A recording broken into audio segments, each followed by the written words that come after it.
여러분, 기독교를 가리켜서 어떠한 종교라 그러냐면 구원의 종교라고도 말하지만 기독교의 본체는 사랑에 있습니다. 그래서 기독교를 가리켜서 사랑의 종교라고 말을 하기도 합니다.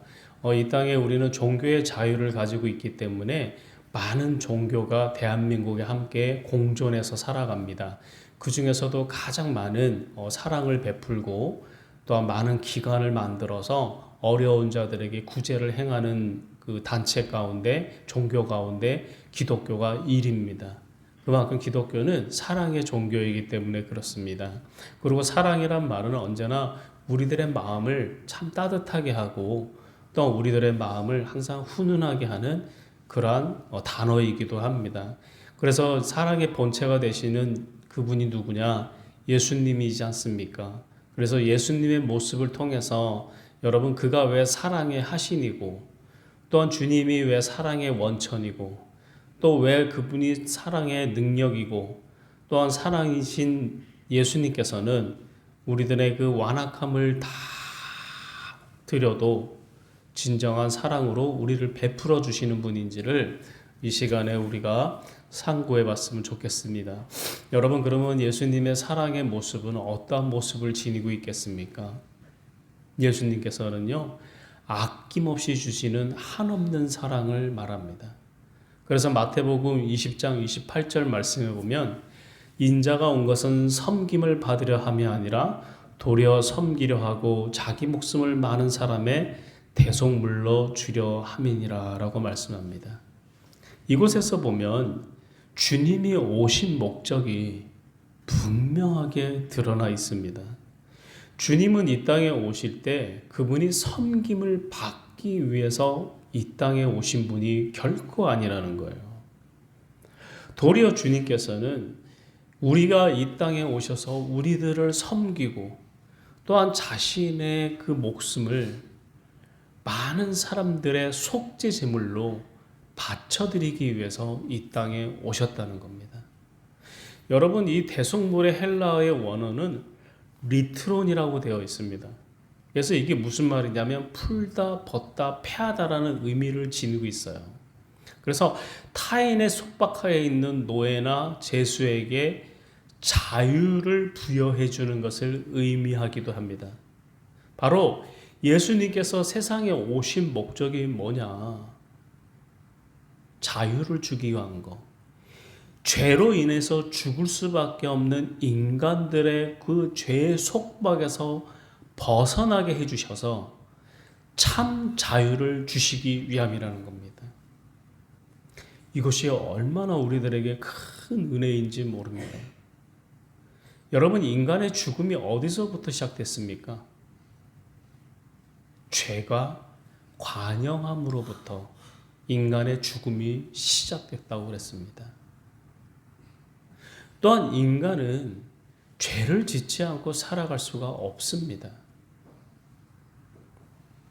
우리는 죄로 인해서 구원에 이르는 길을 잃어버렸음에도 주님께서 이 땅에 오셔서 우리를 위한 대속물이 되어주심으로 인해서 우리들의 죄에서 벗어나 우리가 자유를 얻게 해주셨다는 겁니다. 여기서 또 중요한 단어는 바로 대속물입니다. 여러분들 자녀들을 다 사랑하시죠? 부모와 자식 간에도 다툼은 있어요. 또한 부모와 자식 간에도 서로가 안 맞는 부분도 있습니다. 그렇지만 여러분들 부모가 자식을 사랑하지 않는 분이 있습니까? 얼마나 자녀들을 사랑합니까? 우리 교회 성도님만 봐도 알 수가 있잖아요. 아이를 얼마나 아끼고 얼마나 사랑하는지 제 눈으로 다 보이거든요. 그런 것들이.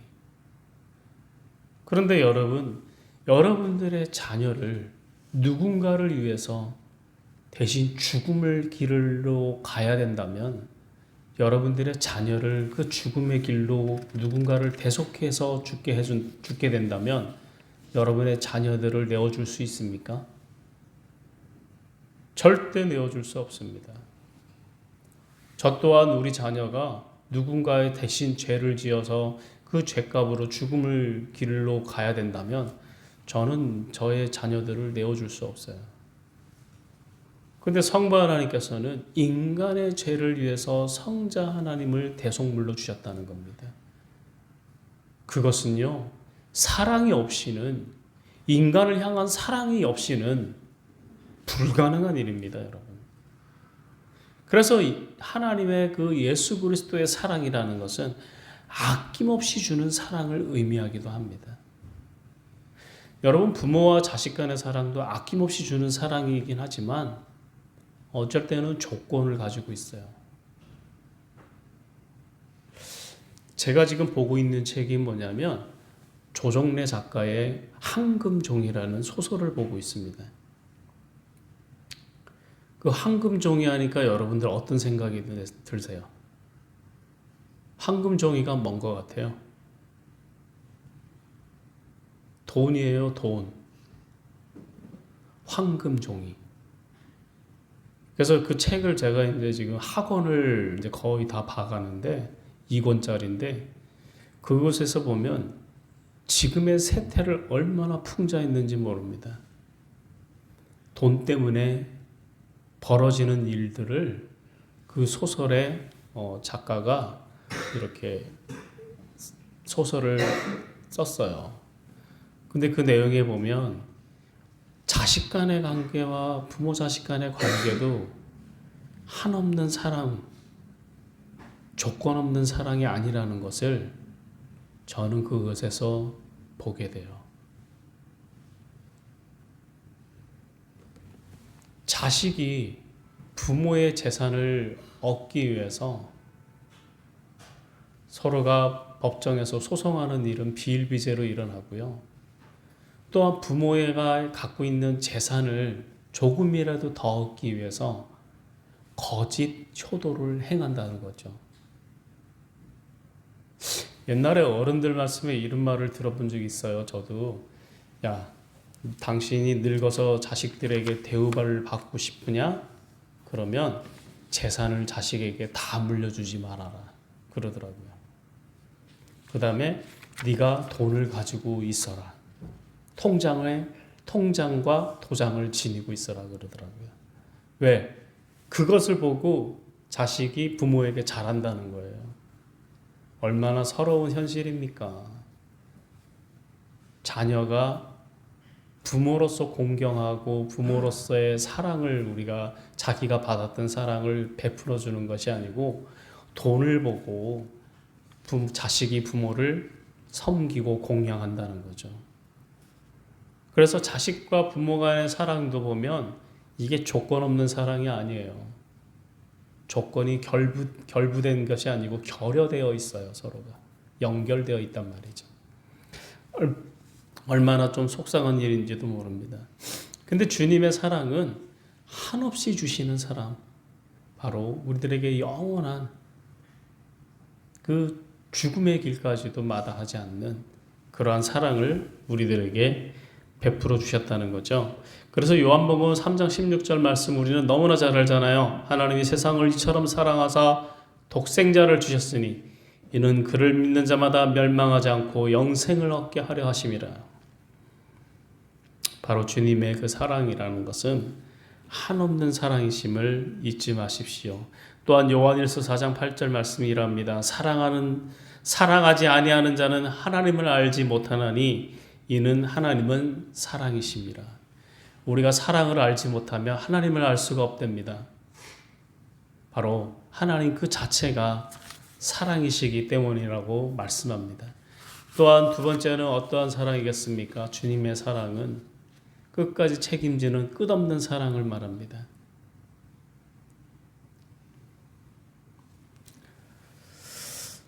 마태복음 26장 74절에 보면 이 베드로가 주님이 이제 십자가에 매달리기 위해서 잡혀가시고 나서 그 마지막을 이제 주님을 보고 나서 통곡한 내용이 나와 있어요. 그래서 베드로가 어떻게 말하냐면 그가 저주하며 맹세하여 이르되 나는 그를 알지 못하노라 하니 곧 닭이 울더라 라는 말씀이 있는데 이건 베드로의 부인을 말하거든요. 근데 이게 우리는 일반적으로 닭이 이 맹세하여 이르되 그 사람을 알지 못한다고 부인하니까 곧 닭이 울었다라고 이렇게 말씀들을 많이 해요. 그런데 그렇지 않아요. 누가복음에 보면 이 베드로가 이 주님과 눈을 마주칩니다. 눈을 마주치고 주님의 그 눈을 마주친 이후에 대성통곡하며 베드로는 울어요. 눈이라는 것은요, 그 사람의 감정이 드러나 있어요. 여러분, 우리가 흥분하고 화가 나면은 눈이 이게 막 살기가 보여요. 그런데 여러분 자녀들이나 또한 여러분 사랑하는 사람을 바라볼 때는 어떤 눈으로 그를 바라봅니까? 하고 아주 자비로운 눈으로 바라보지 않나요? 그럼 우리가 한번 생각해 보십시다. 주님을 배반했었던 그 제자들도 다 도망가고 끝까지 베드로는 주님의 뒤를 따라왔지만 그렇게 주님이 믿었던 수제자인 베드로가 주님을 저주를 하면서까지 나는 그의 제자가 아니라고 부인하는 그것을 생각할 때 여러분들은 어떠한 마음이 들 것 같아요? 배신감 들지 않겠어요? 여러분 인생을 살아가면서 사람에게 배신당해 본 적 있으신가요? 믿었던 사람에게 배신당해 본 적 있으세요? 그때 여러분들의 마음이 어떠하던가요? 정말 분하고 정말 화가 치밀지 않습니까? 근데 3년 동안을 수제자로 따라다녔던 베드로가 또 주님과 가장 가까이 있었던 베드로가 주님을 그냥 저주도 아니고 3번에 걸쳐서 저주를 합니다. 이 헬라 유대 사회에서는요, 3번이라는 그 내용이 이렇게 반복해서 나온다는 것은요, 저주 가운데서도 가장 단위가 높은 저주를 했다는 말씀이거든요. 베드로가 그러한 저주를 했어요. 주님을 향해서. 그런데 베드로가 누가복음에 보면 주님과 눈이 마주치니라고 나와 있거든요. 그 주님의 모습에 눈을 봤을 때 그 주님이 베드로에게 정말 분이 나는 화가 나는 그러한 눈으로 베드로를 쳐다봤겠습니까? 절대 그렇지 않아요.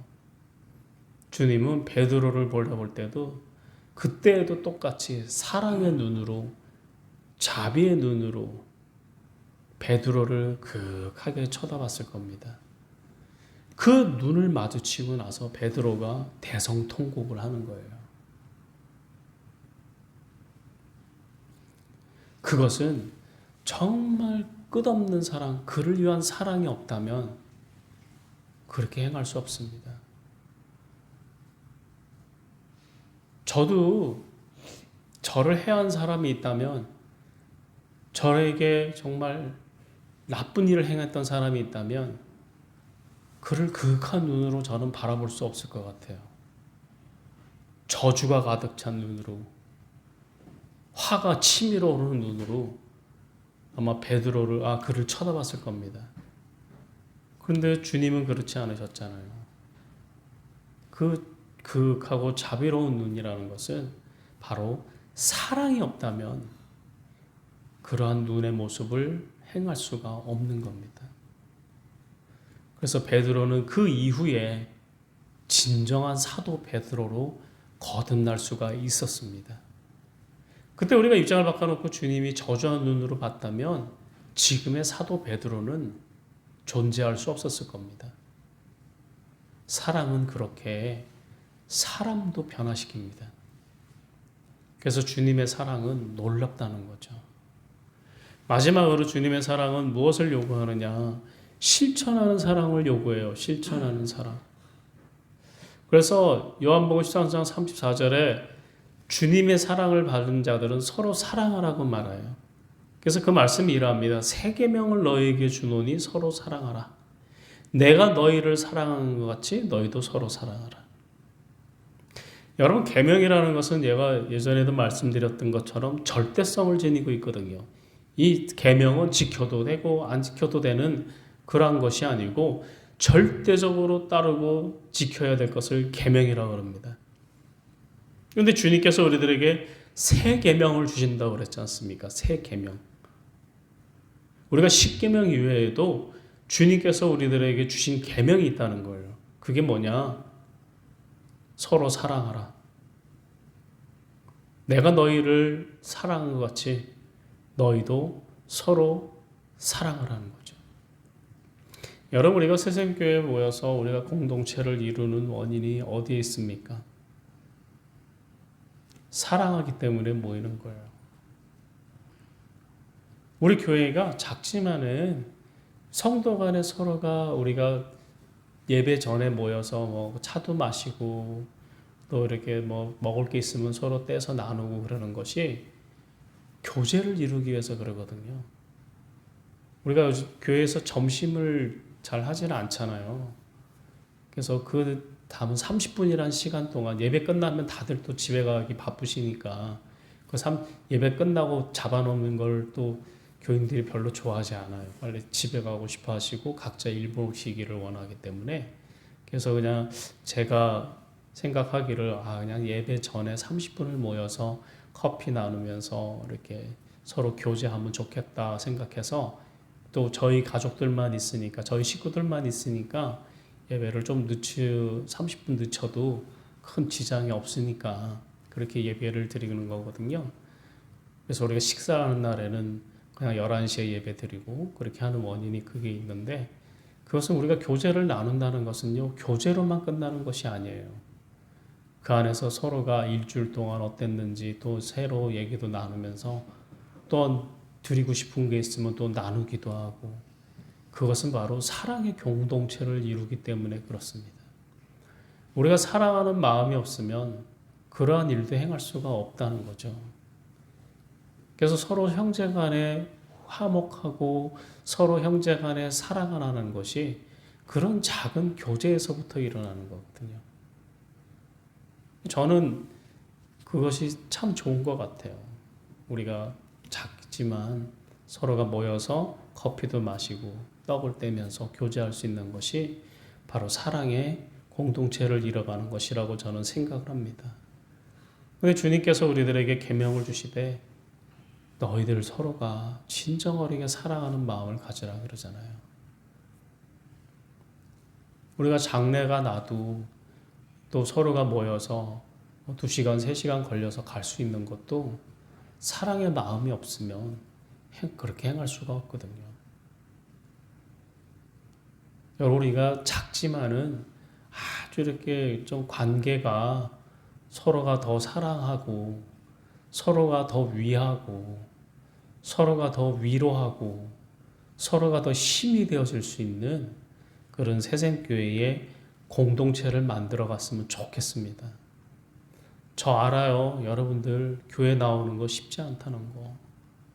우리 교회 전사님이나 뭐 이런 분들은 신앙생활을 오래 하셨겠고 신앙이 굳건함을 갖고 계시기 때문에 주일 성수는 목숨처럼 지키시죠. 어떻게 해서라도 주일 예배 나오고 또 그 마음에 이 작은 교회를 섬기는 게 쉽겠습니까? 그래서 굉장히 저는 감사하게 생각을 해요. 또 도움을 많이 받고 있고 제가 또 전우사님을 또 제외하고 또 생각해 보면 우리 성도님이나 우리 가라엄마 가족이나 교회 나오는 게 시킬 수 있겠어요? 자기 시간을 내야 되잖아요. 아침에 일어나야죠. 수선 떨어야죠. 그런데도 이렇게 나올 수 있는 것이 얼마나 감사한지 모릅니다. 저는 여러분들이 주일날 이렇게 안 오면 막 염려가 돼요. 염려가. 무슨 일이 있으신가. 아무 연락이 없이 저한테 안 오면 걱정이 되더라고요. 저는. 어디 무슨 일이 생긴 건 아닌가 이런 생각도 들기도 하고 또 걱정이 되기도 해요. 그래서 주일날 못 오시면 저한테 카톡이라도 보내주세요. 그래야 제가 염려를 안 합니다. 걱정을 안 하고. 근데 여러분들께서 이렇게 나와주시는 것이 얼마나 귀한지 몰라요. 그것이 바로 교회를 사랑하는 마음이 있기 때문에 저는 여러분들께서 이곳에 발걸음을 띈다고 저는 생각하거든요. 부족하지만 저희가 연약한 가운데 있지만 이렇게 사랑을 실천할 수 있는 그러한 교회가 되었고 성도가 되었으면 좋겠습니다. 요한일서 4장 20절은 이러해요. 누구든지 하나님을 사랑하노라 하고 그 형제를 미워하면 이는 거짓말을 하는 자니 보는 바 그 형제를 사랑하지 아니하는 자는 보지 못하는 바 하나님을 사랑할 수 없느니라. 우리가 서로 미워하면 그것은요 하나님을 사랑하는 것이 아니라는 겁니다. 그것은 거짓말하는 거래요. 우리가 서로 사랑해야만 하나님을 알 수가 있다는 거죠. 그래서 부족한 가운데 있는 저희들이지만 교회지만 서로가 진심 어리게 사랑할 수 있는 우리가 되었으면 좋겠습니다. 그래서 여러분 사랑이라는 단어가 이러해요. 다른 사람을 애틋하게 그리워하고 열렬히 좋아하는 마음, 다른 사람을 아끼고 위하여 소중히 여기는 마음, 어떤 대상을 매우 좋아해서 아끼고 즐기는 마음을 사랑이라고 국어 사전적인 의미로 담겨 있습니다. 여러분 우리가 서로가 주님의 그 사랑을 알았던 것처럼 우리 새샘교회 공동체가 또 우리 성도가 진정 어리게 서로 사랑하는 그러한 아름다운 교회, 아름다운 성도를 이뤄갈 수 있는 저희가 되기를 간절히 소원하겠습니다. 기도합니다.